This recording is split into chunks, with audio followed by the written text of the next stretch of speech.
Sulit untuk tahu bagaimana kita dapat menanggapi bencana yang sebenarnya. Apa yang mungkin kita lakukan ketika dunia terbalik dan tidak ada lagi yang masuk akal? Bagaimana kalau tindakan sederhana melangkah keluar ke bawah sinar matahari menjadi hal paling mematikan di dunia? Kita telah menyelidiki wacana mengerikan ini sebelumnya di SCP-001 saat hari kehancuran atau proposal ST-Log, salah satu skenario akhir dunia tingkat XK paling mengerikan yang pernah dibuat. Mr. Rogers pernah berkata bahwa hal terbaik yang harus dilakukan pada saat-saat sulit adalah lihatlah yang membantu. Tidak peduli seberapa buruk keadaannya, akan selalu ada orang yang bekerja keras untuk menyatukan kembali komunitas mereka. Petugas pemadam kebakaran, layanan medis darurat, dapur umum, ada begitu banyak jenis pertolongan di luar sana. Sayangnya sebagian besar dari mereka akan menjadi yang pertama pergi begitu sinar matahari menyinari kita semua. Petugas pemadam kebakaran yang mencoba memadamkan api akan meleleh menjadi genangan lumpur. EMT yang kehabisan ambulan akan meleleh begitu kakinya menginjak trotoar. Ketika malapetaka dan kehancuran ada di mana-mana, siapa yang tersisa untuk membantu? Mungkin seseorang yang selalu bermimpi menyelamatkan umat manusia dari wabah besar tapi terjebak di dalam tanpa sinar matahari yang terlihat. Ketika seluruh dunia sakit, umat manusia selamanya berubah menjadi sesuatu yang mengerikan. Kita mungkin membutuhkan seorang dokter. Hari ini kita melihat apa yang terjadi ketika seorang dokter yang berdedikasi menghadapi tantangan terbesarnya. Kita telah membahas SCP-049 berkali-kali sebelumnya. Dia adalah entitas humanoid tingginya kira-kira 1,9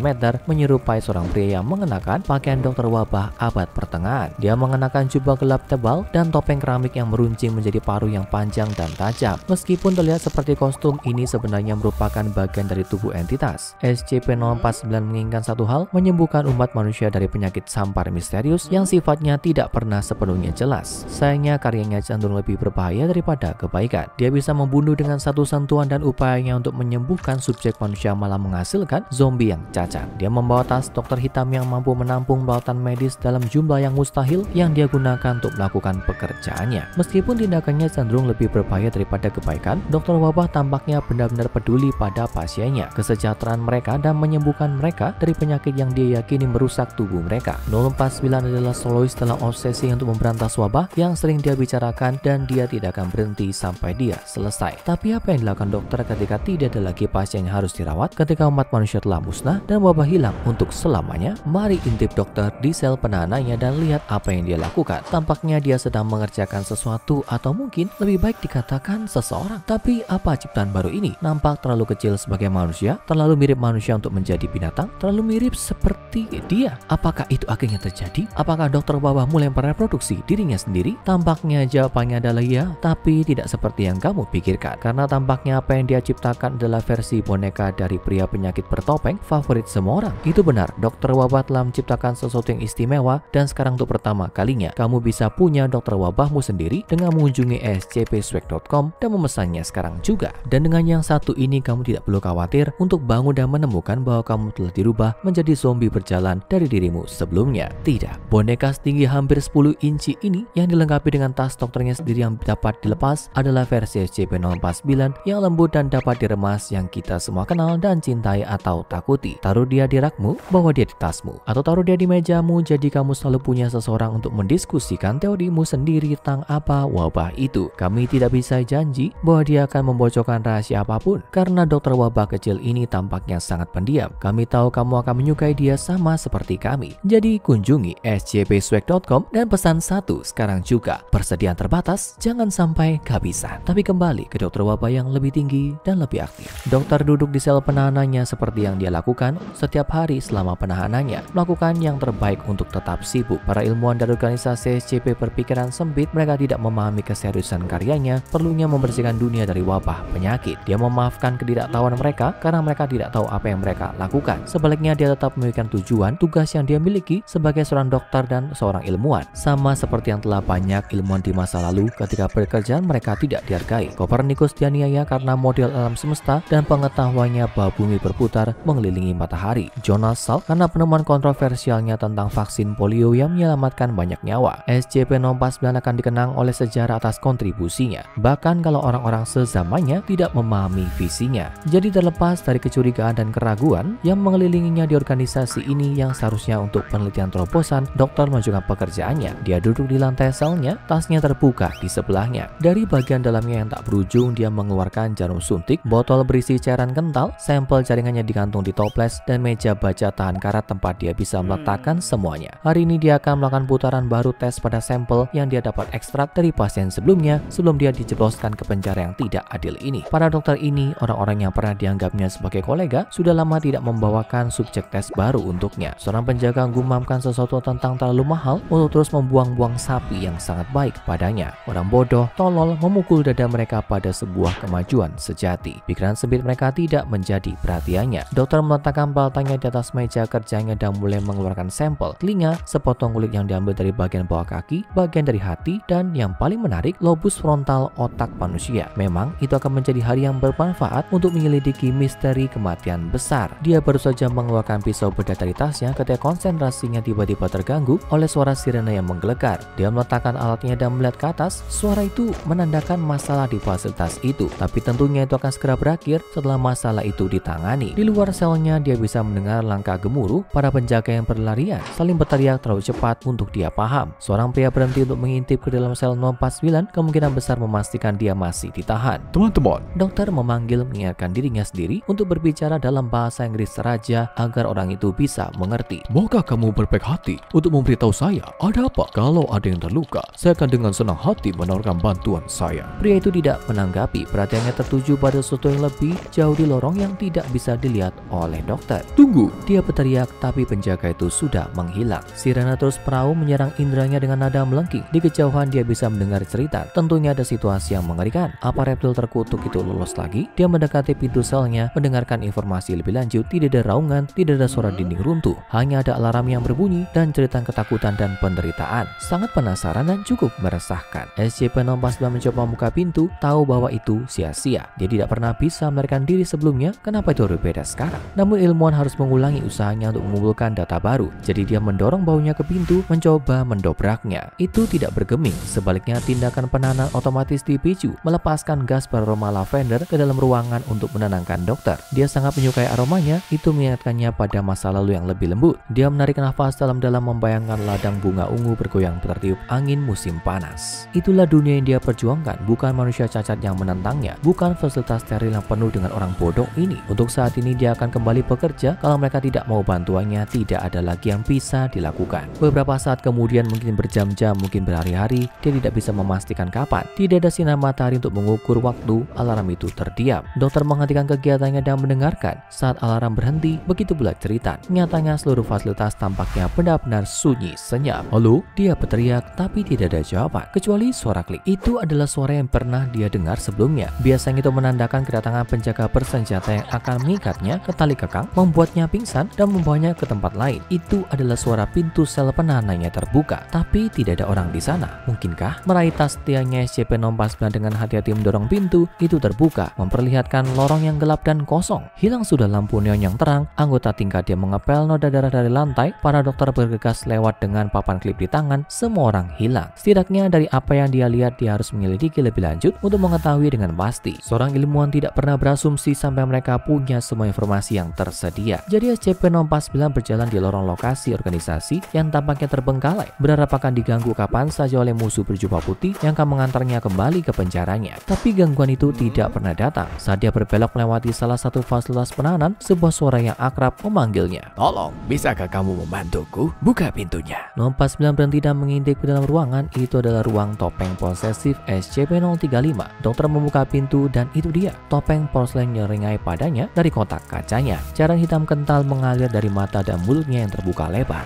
Oh, luar biasa kamu di sini. Topeng sangat senang. Orang baik, kamu gentleman dan cendekiawan. Bisakah kamu bebaskanku dari wadah yang mengerikan ini? 049 berhenti mempertimbangkan konsekuensi potensial dari tindakan ini. Tidak diragukan lagi, kamu telah memperhatikan bahwa banyak hal telah berubah di sini. Topeng itu berlanjut. Organisasi sekarang berbeda. Aturan lama sudah hilang. Sepertinya begitu, jawab dokter. Aku tidak akan memakaimu, mengerti? Aku hanya akan melepaskanmu dari kurunganmu. Dan untuk itu aku akan berterima kasih selamanya. Topeng itu berjanji. Dokter mendekati kotak kaca dengan beberapa langkah cepat dan satu kepalan tangan memecahkan kaca. Terima kasih teman lama. Topeng itu berteriak. Sekarang, bawa aku bersamamu. Dokter menggelengkan kepalanya. Saya punya hal yang lebih mendesak untuk diperhatikan saat ini. Kalau itu benar, kalau semuanya telah hilang, maka fasilitas ini sangat membutuhkan kepala peneliti yang baru. Mendengar kata-katanya, wajah Topeng itu berubah. Senyum ceria berubah menjadi cemberut yang berlebihan. Dan kamu pikir kamu orang yang tepat untuk pekerjaan itu? Sangat memalukan, sungguh tragis. Gigit lidahmu, balas dokter. Tapi aku tidak punya. Kamu seorang dokter. Topeng itu mengejek. Tidak mau berurusan dengan omong kosong, iblis porselen lebih lama lagi. Dokter berbalik dan keluar ruangan. Sekarang bukan waktunya untuk adu mulut seperti itu. Banyak yang harus dia lakukan. Seluruh fasilitas ini bisa menjadi bengkel barunya, laboratoriumnya, dan dia butuh asisten untuk membantunya mengelolanya. Tapi siapa yang cukup mumpuni, setia pada tujuannya, dibersenjata dengan kecerdasan yang tajam, dan tubuh yang bebas dari penyakit wabah? Saat dia berjalan melewati lorong yang gelap gulita, dia merasakan sesuatu yang menyenggol kakinya. Dia melirik ke bawah, tidak yakin apa yang akan dia temukan, dan melihat makhluk orangnya berbentuk kelopak mata yang menyenggolnya dengan manja, menatapnya dengan satu mata besar yang tidak berkedip. Di sebelah kakinya yang lain, makhluk kuning mustard dengan bentuk dan ukuran yang sama sedang berguling ke arahnya. Apa kamu teman atau musuh? Tanya dokter. Makhluk itu terus menyenggol kakinya sepertinya menginginkan sesuatu. Perhatian mungkin. Dia membungkuk dan menepuk setiap makhluk dengan lembut. Mereka berguling-guling di sekitar kakinya, membuat suara ocehannya menyenangkan. Teman, kalau begitu ikutlah. Saat dia menunjukkan jalannya, makhluk-makhluk kecil itu berguling mengejarnya. Tetap dekat dengan tumitnya, tiba-tiba mereka mulai mengoceh dengan keras dengan nada panik mengerumuni bagian depan kakinya seolah ingin menghentikannya. Apakah ada bahaya di sini, teman-teman mata? Tanya dokter. Dari sel depan, sebuah suara berteriak dalam bahasa Perancis. Tolong, aku sangat lapar. Dokter bergegas ke pintu membukanya untuk melihat pria raksasa dengan dagu dan rahang yang besar dan bulat dan mata yang dalam yang mengintip ke arahnya. Pria itu menyeringai pada dokter dengan gigi yang sangat besar. Terima kasih, Pak. Saya yakin saya akan mati di sana. Saat melangkah keluar menuju cahaya, sang dokter dapat melihat raksasa ini mengenakan seragam militer. Apa kamu seorang militer? Tanya dokter. Ya, saya pernah menjadi prajurit di tentara Prancis. Raksasa itu menjawab. Sebelum saya menjadi detektif terhebat yang pernah dikenal dunia. Dokter bertepuk tangan dengan gembira, matanya berkilauan dari dalam topengnya. Kecerdasan dan kesetiaan, belum lagi kekuatan. Kamu adalah semua yang saya cari. Maukah kamu bekerja sebagai asisten saya? Saya punya banyak penelitian yang harus dilakukan dan dapat memanfaatkan seorang pria dengan banyak bakatmu. Raksasa itu mengangkat topinya dengan sopan kepada dokter. Itu akan menjadi kehormatan saya, Tuan. Kamu bisa memanggil saya Fernand. Dia mengulurkan tangan untuk berjabat tangan, tapi dokter menggelengkan kepalanya. Akan lebih baik kalau aku tidak melakukannya. Tapi senang berkenalan denganmu. Dia melirik ke lopak mata masih bergerak-gerak gelisah. Tidak ada yang perlu dilakukan di sini.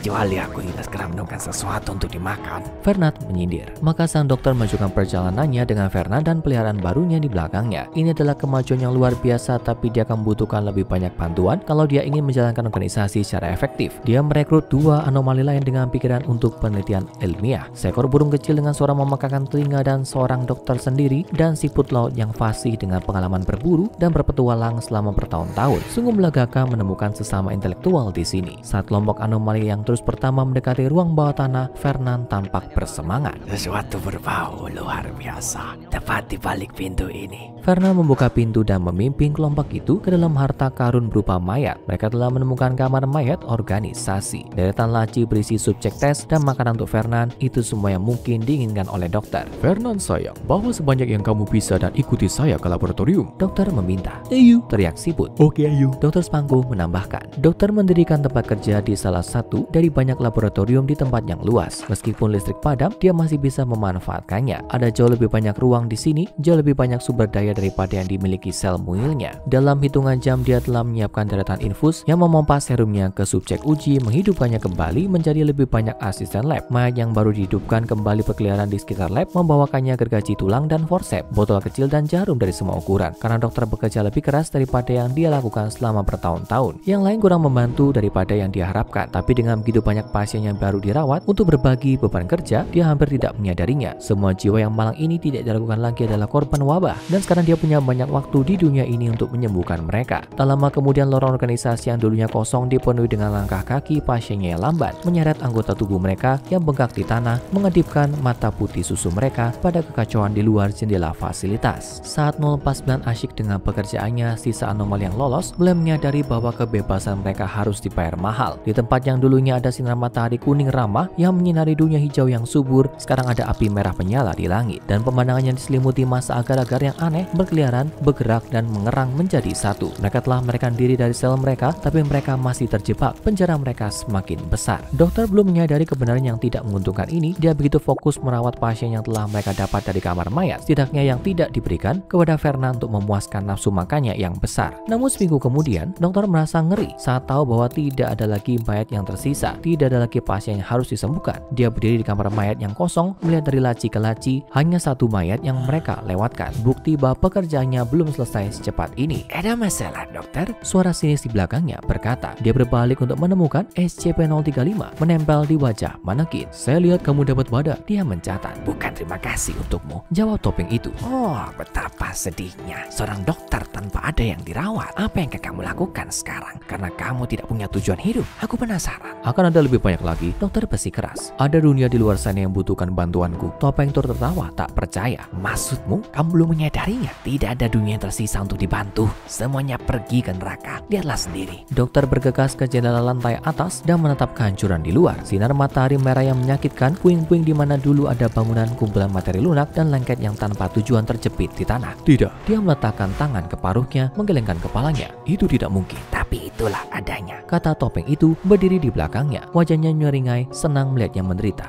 Misi hidupmu hilang begitu saja. Lutut dokter melemah saat dia mencoba menerima semuanya. Mungkin topeng benar. Dia tidak punya tujuan lagi. Tapi kemudian suara Fernand menggelegar dari bawah. Dokter, kami membutuhkan bantuanmu di bawah. Cepat. Dokter mengikuti teriakan asistennya dan melihat apa yang begitu mendesak. Salah satu makhluk gumpalan, entitas yang dia tahu pasti pernah menjadi manusia, telah menemukan jalan masuk ke dalam fasilitas. Fernand mundur darinya, takut menyentuh permukaannya yang berlendir. Tapi SCP-049 tidak melihat monster di sana mengalir di lantai. Dia melihat seorang yang sakit parah dan membutuhkan pertolongan, membutuhkan dokter. Jangan takut temanku. Dia menaruh tasnya dan mengambil di dalam saat para pembantunya yang dihidupkan kembali mengerumuni makhluk gumpalan itu. Kamu tidak sehat, tapi aku akan membantumu. Kematian besar mungkin sudah di luar jangkauannya, tapi kalau pemandangan di luar jendela terus berlanjut, maka ada wabah yang mengamuk di seluruh bumi dan dia akan menemukan obatnya. Sekarang tonton SCP-049 Dokter Wabah dan saat hari kehancuran SCP-096 untuk informasi lebih lanjut tentang Dokter Wabah dan apa yang terjadi pada SCP lain setelah hari akhirnya hancur.